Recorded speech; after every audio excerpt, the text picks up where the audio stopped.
Hello everyone, welcome to SS Odia tutorial. Radhanath ରାୟଙ୍କର ବଡ଼ପଣ କବିତା ଆମେ ଆଲୋଚନା କରୁଥିଲେ।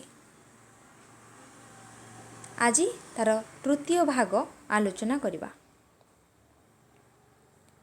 କ'ଣ ଆଲୋଚନା କରିଥିଲେ? ଦରବାରକୁ ଯେଉଁ ରାଜାମାନେ, ଯେଉଁ ରାଜକର୍ମଚାରୀମାନେ, ଯେଉଁ ଜମିଦାରମାନେ ଆସିଥିଲେ, ସେମାନଙ୍କର ଅହଙ୍କାରକୁ କବି ଏହି କବିତା ମାଧ୍ୟମରେ ସୂଚାଇ ଦେଇଛନ୍ତି। ଏ କଥା ଆମେ ଆଲୋଚନା କରିଛେ। କ'ଣ ରହିଛି ନା, ଏ ଅପ୍ରିୟ ସତ୍ତ୍ୱେ ଛଳକୁ ନ ଧରି ନିଜ ଶ୍ରେୟ ଦେଖ ଚିତ୍ତେ ଚିନ୍ତା କରି। କ'ଣ ଅପ୍ରିୟ ସତ୍ୟ କଥା? ଯେଉଁ ପାପାର୍ଜିତ ଧନ କଥା କୁହାଯାଇଛି, ଯେଉଁ ରାଜାମାନେ ପ୍ରଜାମାନଙ୍କଠୁ ଶୋଷଣ କରି ନିଜ ଗନ୍ତା ଘରରେ ସେସବୁ ଧନକୁ ଆଣି କ'ଣ କରୁଛନ୍ତି? ସଞ୍ଚୟ କରୁଛନ୍ତି। ସେ ହେଉଛି କ'ଣ ନା ପାପାର୍ଜିତ ଧନ। ଏବଂ ବିଦେଶୀମାନଙ୍କୁ ଏଠି ଘୁଷୁରୀ ସହିତ ତୁଳନା କରାଯାଇଛି। ସେମାନଙ୍କ ମୁଖରେ ନେଇକରି ସେ ଧନକୁ ଦେଉଛନ୍ତି। ଏଇ ଯେଉଁ ଅପ୍ରିୟ ସତ୍ୟ କଥା, ସତ୍ୟ ଅପ୍ରିୟ କଥା କୁହାଯାଇଛି। ସତ୍ୟ ସମସ୍ତଙ୍କୁ କ'ଣ ଲାଗେ? ଅପ୍ରିୟ ଲାଗେ। ମିଛ ସମସ୍ତଙ୍କୁ ଖୁସି ଲାଗେ। କିନ୍ତୁ ଏଠାରେ ଯେଉଁ ଅପ୍ରିୟ ସତ୍ୟ କଥା କୁହାଯାଇଛି, ସେଇ ଅପ୍ରିୟ ସତ୍ୟ କଥାକୁ ତୁମେ ଛଳ ନ ଧରି, ତୁମେ ତାକୁ ଭ୍ରାନ୍ତି ନ ଭାବିକି ତୁମ ଶ୍ରେୟରେ, ତୁମ ଶ୍ରେଷ୍ଠତ୍ୱରେ, ତୁମ ଚିତ୍ତ ମଧ୍ୟରେ, ମନ ମଧ୍ୟରେ ସେସବୁ ଅପ୍ରିୟ ସତ୍ୟ କଥାକୁ ଚିନ୍ତା କର। ମୁଁ ଯେଉଁ କଥା କହୁଛି, ଯେଉଁ ତୁମେମାନେ ପାପାର୍ଜିତ ଧନ ଯେଉଁ ସଂଗ୍ରହ କରୁଛ, ତାହା ଦ୍ୱାରା ତୁମର ଲାଭ ହେଉଛି କି କ୍ଷତି ହେଉଛି, ତୁମର ପାପ ହେଉଛି କି ପୁଣ୍ୟ ହେଉଛି, ତୁମ ନିଜ ଶ୍ରେଷ୍ଠତ୍ୱରେ ସେସବୁକୁ ଆକଳନ କର, ଚିନ୍ତା କର। ଭଗ୍ନ ଘଟୁ ଆହା ସଲିଳ ଯେସନ, ସରି ଯାଉଅଛି ଆୟୁ ପ୍ରତିକ୍ଷଣ। ଗୋଟିଏ ମାଠିଆରେ ଯେତେବେଳେ ସେ ମାଠିଆଟି ଭାଙ୍ଗିଯାଏ, ପାଣି କ'ଣ ହୁଏ? ପାଣି ତ ରହେନି, ପାଣି ସରିଯାଏ, ପାଣି ବୋହିଯାଏ।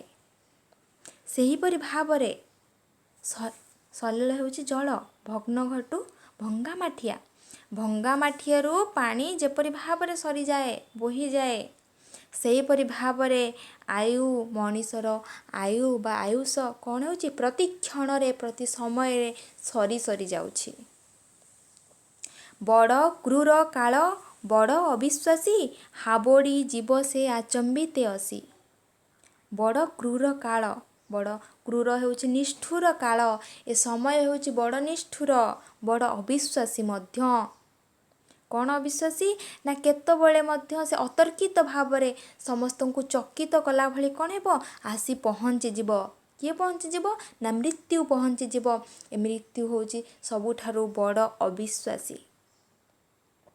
ସମସ୍ତଙ୍କୁ ଆଶ୍ଚର୍ଯ୍ୟ ଚକିତ କଲାଭଳି କେଉଁ ସମୟରେ, କେଉଁ ମୁହୂର୍ତ୍ତରେ ମଧ୍ୟ କ'ଣ ହେଇଥାଏ? ପହଞ୍ଚି ଯାଇଥାଏ। ଯେପରି ଭାବରେ ଭଗ୍ନ ଘଟୁ ଭଙ୍ଗା ମାଠିଆରୁ ଜଳ ସରିଯାଏ, ସେହିପରି ଭାବରେ ମଣିଷର ଆୟୁଷ ପ୍ରତି କ୍ଷଣରେ ସରି ସରି ଯାଉଛି। କେତେବେଳେ ମଧ୍ୟ ତାହା ଉପସ୍ଥିତ ହୋଇପାରେ। ଦୂରବର୍ତ୍ତୀ ଜାଣି କାଳକୁ ଯେ ହସେ, ହସି ସେ ତା ପଛେ ଆସି ଲୁଚି ବସେ। ଯେଉଁ ବ୍ୟକ୍ତିମାନେ ଭାବନ୍ତି ବହୁତ ସମୟ ଅଛି ମୃତ୍ୟୁ ପାଇଁ ଏବଂ ତାକୁ ହସିଥାନ୍ତି, ମୃତ୍ୟୁ କଥା ଭାବିକି ହସିଥାନ୍ତି, ତାଚ୍ଛଲ୍ୟ କରିଥାନ୍ତି, ସେଇମାନଙ୍କ ପଛରେ ଆସିକି କିଏ ବସିଥାଏ? ଲୁଚିକି ବସିଥାଏ ହସି ହସିକି ମୃତ୍ୟୁ। ଯେଉଁମାନେ ମୃତ୍ୟୁ ପାଇଁ ହସିଥାନ୍ତି, ନା ଆମ ପାଇଁ ବହୁତ ସମୟ ପଡ଼ିଛି ମୃତ୍ୟୁ ପାଇଁ, ଏବଂ ପାପାର୍ଜିତ ଧନ ସଂଗ୍ରହ କରିବାରେ ସେମାନେ ଲାଗି ପଡ଼ନ୍ତି। ଶୋଷଣର ମନୋବୃତ୍ତିରେ ସେମାନେ ଆହୁରି ଅଧିକ କିପରି ଭାବରେ ନିଜ ଗନ୍ତା ଘରରେ ଧନକୁ ସଂଗ୍ରହ କରିବେ, ସେ ମନୋବୃତ୍ତି ନେଇକି ଲାଗି ପଡ଼ିଥାନ୍ତି। ମୃତ୍ୟୁକୁ ଟିକେ ହେଲେ ସେମାନେ କ'ଣ କରନ୍ତି? ଭୟ କରନ୍ତି ନାହିଁ। ସେଇମାନଙ୍କ ପଛରେ ଆସିକି ଲୁଚି ବସିଥାଏ। ନୀତି ବେଳ ବୁଝି ଛାମୁରେ ହାଜର, ହେବା ବିଧି ତାକୁ ନାହିଁଟି ଗୋଚର। ଛାମୁରେ ରାଜାମାନଙ୍କ ପାଖରେ, ମନ୍ଦିରମାନଙ୍କରେ ଯେପରି ନିର୍ଦ୍ଦିଷ୍ଟ ସମୟ ଥାଏ, ଏହି ସମୟରେ ଏହି କାର୍ଯ୍ୟ କରାଯିବ। ନୀତିବେଳ ଅନୁସାରେ, ନିର୍ଦ୍ଦିଷ୍ଟ ସମୟ ଅନୁସାରେ ଯେପରି ଭାବରେ କାର୍ଯ୍ୟ କରାଯାଏ, ମୃତ୍ୟୁର ସେପରି କିଛି ସମୟ ଜ୍ଞାନ ନାହିଁ। କେଉଁ ସମୟରେ, ଯେଉଁ ସମୟରେ ହେଲେ ମଧ୍ୟ ତା'ର କିଛି ବିଧି ନିର୍ଦ୍ଦିଷ୍ଟ ନୁହେଁ ଯେ ଏହି ସମୟରେ କେବଳ ମୃତ୍ୟୁ ଆସେ। ତାର ସେପରି କିଛି ନିର୍ଦ୍ଦିଷ୍ଟ ସମୟ ନାହିଁ, ସେତେବେଳେ ଯେଉଁ ସମୟରେ ହେଲେ ସେ ମଧ୍ୟ ଉପସ୍ଥିତ ହୋଇଯାଏ। କେତେ ଦିନ ଖେଳୁଥିବ ଏହି ଖେଳ, ପାଖେଇ ଆସୁଛି ସେ ଅନ୍ତିମ ବେଳ। ଏହି ଖେଳ କେଉଁ ଖେଳ କଥା କୁହାଯାଇଛି? ତୁମ୍ଭେମାନେ ଯେଉଁ ପ୍ରାସାଦ ନିର୍ମାଣ କରୁଛ, ତୁମ ଗନ୍ତା ଘରରେ ଯେଉଁ ଧନ ସମ୍ପତ୍ତି ରଖୁଛ, ଅଶ୍ଵ ଘୋଡ଼ା ଏସବୁ ଯେଉଁ ରହିଛି, ତୁମର ଲୋଭ ମୋହ ମାୟା ରହିଛି, ଏ ଯେଉଁ ଖେଳ, ପାପ ପୁଣ୍ୟର ଖେଳ, ଲୋଭ ମୋହର ଖେଳ, ଏଇ ଖେଳ ତୁମେ କେତେ ଦିନ ଖେଳୁଥିବ? ତୁମର ମୃତ୍ୟୁ ସମୟ, ତୁମର ଅନ୍ତିମ ସମୟ, ତୁମର ଶେଷ ସମୟ କ'ଣ ହେଉଛି ନା ପାଖେଇ ଆସୁଛି। ଆସୁଛି ନୀରବେ ସେହୁ ପ୍ରତିକ୍ଷଣେ, ନିତ୍ୟଗାମୀ ରଥ ଚକ୍ର ଆବର୍ତ୍ତନେ। କିପରି ଭାବରେ ଆସୁଛି ନା ନୀରବରେ ଆସୁଛି, ପ୍ରତିକ୍ଷଣରେ ଆସୁଛି। ରଥର ଚକ୍ର ଯେପରି ଭାବରେ ଆଗକୁ ଆଗକୁ ଗଡ଼ି ଚାଲିଛି, ସେହିପରି ତୁମର ମୃତ୍ୟୁ ପାଖେଇ ପାଖେଇ ଆସୁଛି। ଆୟୁ ସୂର୍ଯ୍ୟ ଯାଏ ତଳେ ଯେତେ ଗଡ଼ି, ତୁମ୍ଭ ମାୟା ଯାଏ ଛାୟା ପରି ବଢ଼ି। ଆୟୁ ରୂପକ ସୂର୍ଯ୍ୟ, ସୂର୍ଯ୍ୟୋଦୟରୁ ସୂର୍ଯ୍ୟାସ୍ତ ପାଇଁ ଯେପରି ଭାବରେ ଗମନ କରେ, ସେହିପରି ଭାବରେ ତୁମର ଆୟୁ ରୂପକ ସୂର୍ଯ୍ୟ କ'ଣ ହେଉଛି? ଆୟୁଷ ସରି ସରି ଯାଉଛି। ସୂର୍ଯ୍ୟୋଦୟରୁ ସୂର୍ଯ୍ୟାସ୍ତ ଯେପରି ଭାବରେ ଯାଏ, ସେହିପରି ତୁମର ଆୟୁ ସରିଯାଉଛି। କିନ୍ତୁ ତୁମ୍ଭର ଯେଉଁ ମାୟା ମୋହ ଲୋଭ ରହିଛି, ସେସବୁ କ'ଣ ହେଉଛି? ଛାୟା ପରି ବଢ଼ି ବଢ଼ି ଯାଉଛି। ସୂର୍ଯ୍ୟୋଦୟ ସମୟରେ ଯେପରି ଛାଇ ଥାଏ, ଛାଇ ଅଳ୍ପ ଥାଏ, କିନ୍ତୁ ମଧ୍ୟାହ୍ନ ହେଲା ବେଳକୁ ଛାଇ ଟିକେ ବଢ଼ିଯାଏ। ସୂର୍ଯ୍ୟାସ୍ତ ହେଲା ବେଳକୁ ଛାଇ ଆହୁରି ବଢ଼ିଯାଏ। ସେହିପରି ଭାବରେ ତୁମର ମାୟା ମୋହ ଲୋଭ ପାପ ଛାୟା ପରି କ'ଣ ହେଉଛି? ବଢ଼ି ବଢ଼ି ଯାଉଛି। ମାୟା ଚେର ତଳେ ଭେଦିବ ଯେତିକି, ଅନ୍ତକ ରଗଡ଼େ ଝିଙ୍କିବ ତେତିକି। ଏ ମାୟା ରୂପକ ଚେର, ସଂସାରର ଯେଉଁ ମାୟା ରୂପକ ଚେର ରହିଛି, ଯେତିକି ତଳକୁ ଭେଦ କରିବ, ଯେତିକି ତଳକୁ ତଳକୁ ଯିବ, କ'ଣ ହେବ? ଅନ୍ତକ ରଗଡ଼େ ଝିଙ୍କିବ ତେତିକି। ଅନ୍ତକ ହେଉଛି ଯମ ବା ମୃତ୍ୟୁ ଦେବତା। ରଗଡ଼େ ଝିଙ୍କିବ ଖୁବ୍ ଜୋରରେ ଉଟାରିବା। ଯମ ଦେବତା ଖୁବ୍ ଜୋରରେ କିପରି ଉଟାରେ? ନା ଯେଉଁମାନେ ମାୟାଗ୍ରସ୍ତ, ସେହି ମାୟାଗ୍ରସ୍ତ ଲୋକମାନଙ୍କୁ ସେମାନଙ୍କ ମୃତ୍ୟୁ ସମୟରେ କ'ଣ କରାଯାଏ? ଖୁବ୍ ଯନ୍ତ୍ରଣାପ୍ରଦ ହୁଏ। ସେଇ କଥା ଏଠାରେ କୁହାଯାଇଛି। ଗୋଟିଏ ଗଛ ଯଦି ତାର ଚେର ବହୁତ ଭିତରକୁ ଭିତରକୁ କ'ଣ ହେଇଥିବ? ଭେଦ କରିଥିବ, ଯାଇଥିବ, ଆମେ ସେ ଗଛକୁ ଉପାଡ଼ିଲା ବେଳେ କ'ଣ ହେଇଥାଏ? ଯେପରି ଭାବରେ ଖୁବ୍ ଜୋରରେ ଆମେ ତାଙ୍କୁ ଓଟାରିବା ପାଇଁ ପଡ଼େ ସେ ଗଛକୁ। ସେହିପରି ଭାବରେ ଯେଉଁମାନେ ମାୟାଗ୍ରସ୍ତ ପାପଗ୍ରସ୍ତ ଲୋକମାନେ ଅଛନ୍ତି, ମୃତ୍ୟୁ କ'ଣ କରିଥାଏ? ମୃତ୍ୟୁ ଦେବତା ତାଙ୍କୁ ଖୁବ୍ ଯନ୍ତ୍ରଣା ଦେଇଥାଏ। ସେ ଯେଉଁ ଯନ୍ତ୍ରଣା, ସେ କଠିନ ଝିଙ୍କା ଝିଙ୍କିରୁ ନିସ୍ତାର, ଲାଭ ଲାଗିଆଗୁ ହୁଅ ହୁସିଆର। ସେ ଯନ୍ତ୍ରଣାରୁ କିପରି ଭାବରେ ନିସ୍ତାର ପାଇବ, ତ୍ରାହି ପାଇବ, ମୁକ୍ତି ପାଇବ, ସେ କଥାକୁ ଏବେ ଚିନ୍ତା କରିକି, ଏବେ ବି ସମୟ ଅଛି, ତୁମେ ହୁସିଆର ହୁଅ, ସଚେତନ ହୁଅ, ଜାଗ୍ରତ ହୁଅ। ଏଠାରେ କବି କ'ଣ କହିଛନ୍ତି? ତାଙ୍କର ଅହଙ୍କାରକୁ ସୂଚାଇ ଦେଇଛନ୍ତି। ତାପରେ କିପରି ଭାବେ ସେହି ଅହଙ୍କାରରୁ ମୁକ୍ତି ପାଇବା ପାଇଁ କ'ଣ କରିବେ? ଏବେ ବି ସମୟ ଅଛି, ତାଙ୍କୁ ସୂଚାଇ ଦେଉଛନ୍ତି ଯେ ଏବେ ବି ସମୟ ଅଛି, ସେ ପାପ ପଥକୁ ପରିତ୍ୟାଗ କର, ପୁଣ୍ୟ ପଥକୁ ଗମନ କର। ଏକଥା କୁହାଯାଇଛି। ବେଳ ଥାଉ ଥାଉ ଅରଜି ଧରମ, ଜନ୍ମ ଅନୁରୂପେ ଦେଖାଅ କରମ। କ'ଣ ରହିଛି? ନା ଏବେ ମଧ୍ୟ ମୃତ୍ୟୁ ଆସିନାହିଁ, ତା ମାନେ ଏବେ ମଧ୍ୟ ସମୟ ରହିଛି।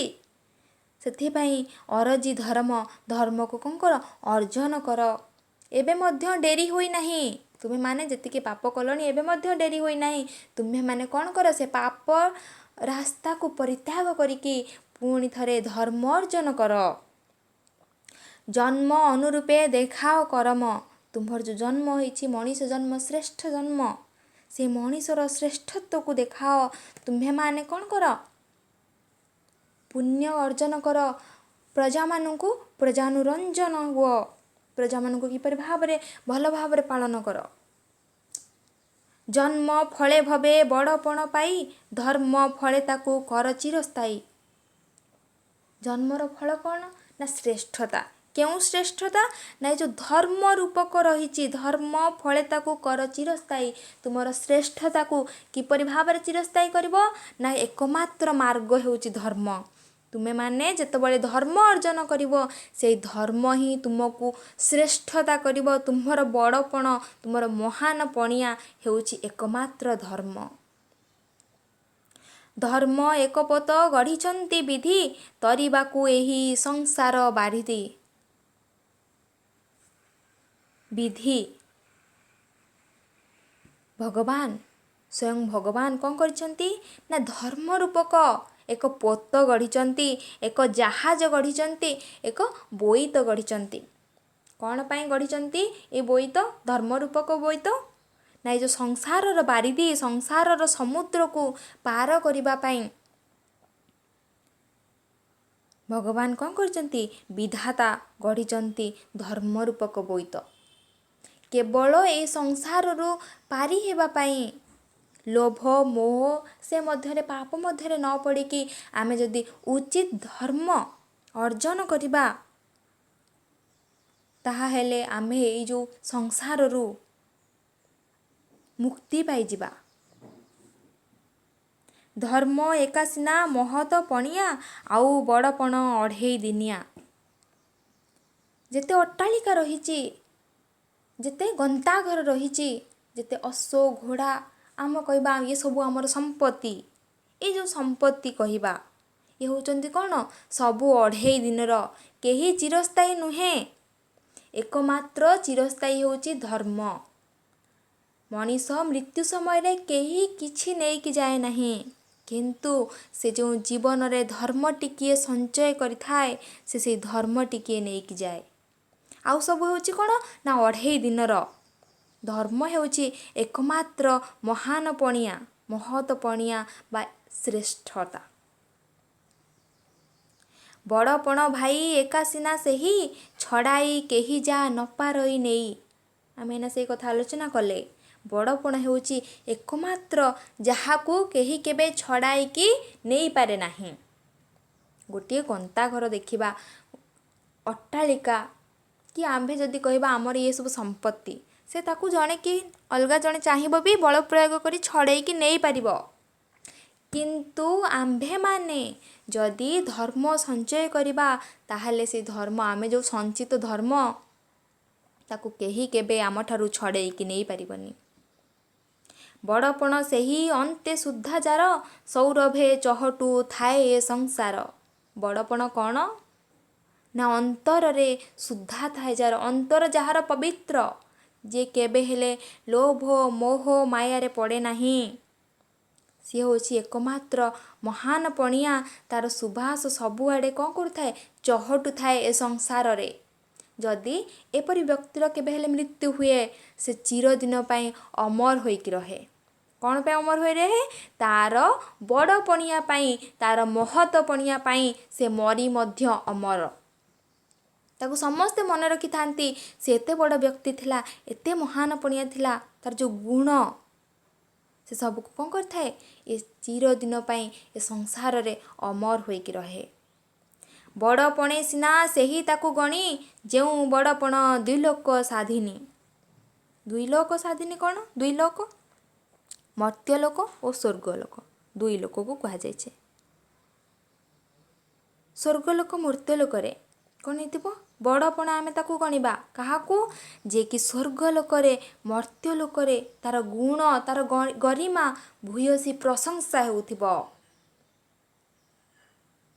ମରି ମଧ୍ୟ ଯାହାର ପ୍ରଶଂସା, ବଞ୍ଚିକରି ମଧ୍ୟ ଯାହାର ପ୍ରଶଂସା ହେଉଥିବ, ଯେ ମହାନ ପଣିଆ ଦେଖାଉଥିବ, ତାକୁ ବଞ୍ଚିଥିବା ବେଳେ ସମସ୍ତେ ତାର ପ୍ରଶଂସା କରନ୍ତି, କିନ୍ତୁ ତାର ମୃତ୍ୟୁ ପରେ ମଧ୍ୟ ତାର ସେହିପରି ଭାବରେ ପ୍ରଶଂସା କରାଯାଇଥାଏ।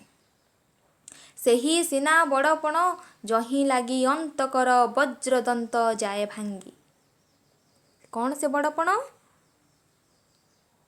ଯାହା ଲାଗି ଅନ୍ତକର ଯେଉଁ ବଜ୍ରଦନ୍ତ ରହିଛି, ଯେଉଁ କଠୋର ଦନ୍ତ ରହିଛି। କ'ଣ ସେ କଠୋର ଦନ୍ତ?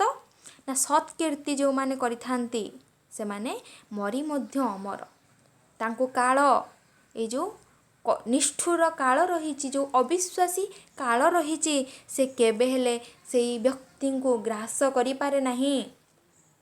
चिरदिन पाई से माने अमर रही थांती तांको केबे हेले वज्रदंत परि भांगी पारे नहीं। से माने कौन कठोर दंत वज्रदंत कठोर वज्र जेपरि कठोर से सेही परि कठोर थांती।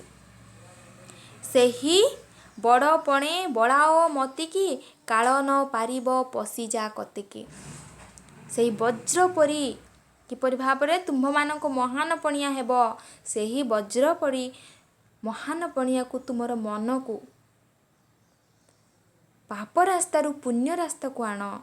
सेही प्रति मन बड़ाओ पुण्य पाई धर्म अर्जन पाई लोभ मोह माया को परित्याग करी किपरि भाबे तुम्हे माने धर्म अर्जन करिब ता प्रति तुमर मति तुमर मन को गमन कराओ। हेला कर नहीं पाइए सुविधा लभिबाकू सेही बड़पण निदा। हेला कर नहीं डेरी कर नहीं सेही बड़पणर जो सुविधा रही जो श्रेष्ठता पाई कि जो धर्मर एक मार्ग रही ता पाई कि तुम्हें आ डेरी कर नहीं। संसारर तोकसार बड़पण लालसारू नियो बाहुड़ाई मन। संसारर तोकसार मूल्यहीन हेउची ए सबु। आमे जदि लोभ करिबा मोह करिबा माया करिबा आमर संपत्ति कहबा आमर ये सब संपत्ति आमे अहंकार करिबा ये सब कौन ये सब होची मूल्यहीन। आमे आज जो संपत्ति रखुछे कि आमे कहबा ये अट्टालिका आमर आमे जो गर्व जो अहंकार रही ये सब कौन ना ये सब होची मूल्यहीन। ए लालसारू आम मन को आमे बाहुड़े नबा फेरई नबा आम मन को गोटे जगार केन्द्रीभूत करवा कौन से ना चिरस्थायी धर्म पाई। उदासीन नेत्रे दुनियार मान देखी कर मन धर्मे एकतान। उदासीन नेत्र रे कौन कर ना ये दुनियार मान को देख ए दुनियार सम्मान को देख किपरि भावरे आम एक मन प्राण रे आमे धर्म संचय करिबा। राजधर्मे आत्मतत्वे देई मति उच्च होई लभ उच्च तरगति। राजधर्म राजांकर धर्म कौन ना प्रजानुरंजन। जेतबेले श्रीराम भगवान कौन करथिले प्रजानुरंजन पाई रामराज्य करथिले। रामराज्य कहीं कह जाए सब बेल पाई प्रजा मानकर सुख सुविधा को देखुथिले प्रजा मानक रंजन पाई जहा दरकार से सब व्यवस्था करुथिले। ये होची आदर्श राजधर्म। से जो भारतर आदर्श राजधर्म रही प्रजानुरंजन ताको आत्मतत्व आत्मज्ञान लाभ रे सेथिप्रति मन दियो। उच्च होई लभ उच्च तरगति जहाद्वारा कौन हेब तुम्हें अधिक रु अधिक उच्च को गति करिब श्रेष्ठता आड़ को गति करिब। तुम्हर जो बड़पण महान पणिया एइठिरु ही देखा जाए ना तुम्हें माने किपरि भाबरे प्रजानुरंजन होइछ तुम्हर आत्मा मध्य तुम्हें कौन करुछ प्रजा मानकर हित चिंता करुछ। ये होछि हमर आलोच्य बड़पण कविता। एठारे कवि राधानाथ राय जो दरबार आयोजित होइथिला सेठारे आसीथिबा राजा जमीदार राजकर्मचारी जो समस्त जो अहंकार रहिथिला एही अहंकार को विद्रूप समालोचना करिसंती। ता सहित सेमानंकु धर्म आचरण किपरि भाबरे करिवे एवं राजधर्म पालन करिवे तार जो रहिछि उद्देश्य एवं संसार को किभली निजर महत पणिया को बा श्रेष्ठता को उच्चतर गति निजर महत पणिया को मरी मध्य अमर रहिबे केवल ए महत पणिया पाई से श्रेष्ठता पाई किपरि भाबरे से श्रेष्ठता माध्यम रे अमर होइकि रहिबे से सब विषय एई कविता बड़पण माध्यम रे आलोचना करा जायछि। आजिर वीडियो एठी शेष होउछि। वीडियोटी भल लागिथिले लाइक करंतु फ्रेंड मानक सह शेयर करंतु सब्सक्राइब करंतु जहा फल रे कि न्यू वीडियो रो नोटिफिकेशन पाई परिबे। Thank you.